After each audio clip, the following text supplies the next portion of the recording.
इस कथा के बिना अधूरा है सोमवार का व्रत। भगवान शिव पूरी करेंगे हर एक इच्छा, तो अंत तक हमारी वीडियो को देखिए।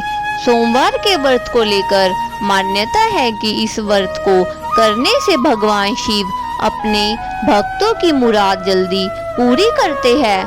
सोमवार का दिन भगवान शिव को समर्पित है, इसीलिए इस दिन भगवान शिव की पूजा और व्रत करने का महत्व और ज्यादा बढ़ जाता है। यदि आप सोमवार के व्रत करते हैं तो आपको सोमवार व्रत कथा पढ़ना बहुत जरूरी है, क्योंकि इसके बिना आपका व्रत अधूरा माना जाता है। आइए जानते हैं सोमवार व्रत कथा। देवों के देव महादेव बहुत ही भोले माने जाते हैं, इसीलिए उनका एक नाम भोलेनाथ भी है। पौराणिक मान्यता अनुसार भगवान शंकर को प्रसन्न करने के लिए किसी भी तरह के खास विशेष पूजन की आवश्यकता नहीं होती, क्योंकि कहा जाता है कि वह तो भोले है और भक्त की मन से की गई क्षणिक मास की भक्ति से ही वह प्रसन्न हो जाते हैं। अगर आप भी शिव की भक्ति और कृपा पाने के लिए सावन के सोमवार का व्रत करते हैं तो इस कथा से भोलेनाथ को आप प्रसन्न कर सकते हैं। एक बार किसी एक नगर में एक साहूकार था। उसके घर में धन की कोई भी कमी नहीं थी, लेकिन उसकी कोई भी संतान न होने के कारण वह बहुत दुखी था। संतान प्राप्ति के लिए वह हर एक सोमवार को व्रत रखता था और पूरी श्रद्धा के साथ शिव मंदिर जाकर भगवान शिव और माता पार्वती की पूजन करता था। उसकी भक्ति देखकर एक दिन माँ पार्वती प्रसन्न होकर भगवान शिव से साहूकार की मनोकामना पूर्ण करने का निवेदन करती है। पार्वती जी के आग्रह पर भगवान शिव ने कहा कि हे पार्वती, इस संसार में हर एक प्राणी को उसके कर्मों का फल मिलता है और जिसके भाग्य में जो हो उसे वह अवश्य भोगना पड़ता है। लेकिन पार्वती जी ने साहूकार की भक्ति देखकर उसकी मनोकामना पूर्ण करने की इच्छा व्यक्त की। माता पार्वती के आग्रह पर शिवजी ने साहूकार को पुत्र प्राप्ति का वरदान दिया, लेकिन उनको बताया कि यह बालक 12 वर्ष तक ही जीवित रह पाएगा। माता पार्वती और भगवान शिव की बातचीत को साहूकार सुन रहा था, इसीलिए उसे ना तो इस बात की खुशी थी और ना ही दुख। वह पहले ही भांति शिवजी की पूजा करता रहा। कुछ समय के बाद साहूकार की पत्नी ने एक पुत्र को जन्म दिया। जब वह बालक 11 वर्ष का हुआ तो उसे पढ़ने के लिए काशी भेज दिया गया। साहूकार ने पुत्र के मामा को बुलाकर उसे बहुत सारा धन देते हुए कहा कि तुम इस बालक को काशी विद्या प्राप्ति के लिए ले जाओ। तुम लोग रास्ते में यज्ञ कराते जाना और ब्राह्मणों को भोजन दक्षिणा देते हुए जाना। दोनों मामा भांजे इसी तरह यज्ञ कराते और ब्राह्मणों को दान दक्षिणा देते काशी नगरी निकल गए।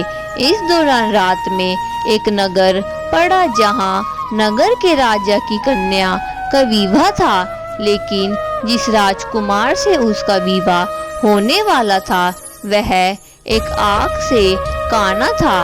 राजकुमार के पिता ने अपने पुत्र के काना होने के बात को छुपाने के लिए सोचा, क्यों न उससे साहूकार के पुत्र को दूल्हा बनाकर राजकुमारी से विवाह करा दूं।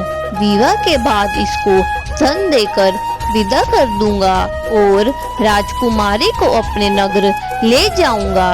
लड़के को दूल्हे के वस्त्र पहनाकर राजकुमारी से विवाह करा दिया गया। साहूकार का पुत्र ईमानदार था, उसे यह बात सही नहीं लगी, इसीलिए उसने अवसर पाकर राजकुमारी के दुपट्टे पर लिखा कि तुम्हारा विवाह तो मेरे साथ हुआ है, लेकिन जिस राजकुमार के संग तुम्हें भेजा जाएगा वह एक आग से काना है। मैं तो काशी पढ़ने जा रहा हूँ। जब राजकुमारी ने चुन्नी पर लिखी बातें पढ़ी तो उसने अपनी माता पिता को यह बात बताई। राजा ने अपनी पुत्री को विदा नहीं किया। फिर बारात वापस चली गई। दूसरी ओर साहूकार का लड़का और उसका मामा काशी पहुँचे और वहां जाकर उन्होंने यज्ञ किया। जिस दिन लड़का 12 साल का हुआ उस दिन भी यज्ञ का आयोजन था।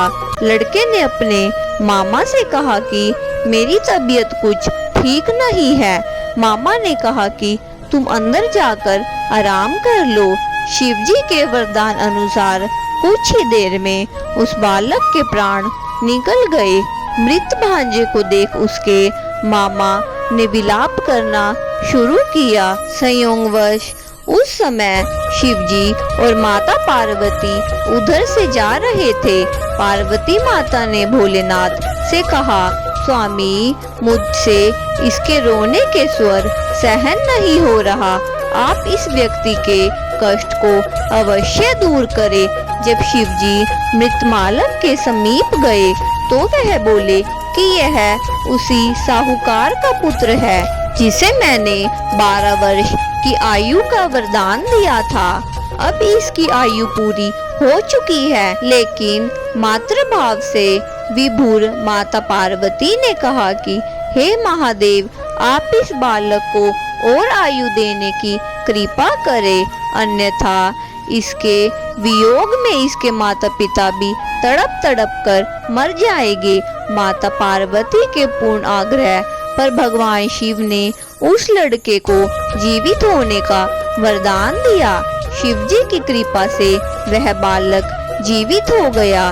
शिक्षा पूरी करके लड़का मामा के साथ अपने नगर की ओर वापस चला गया।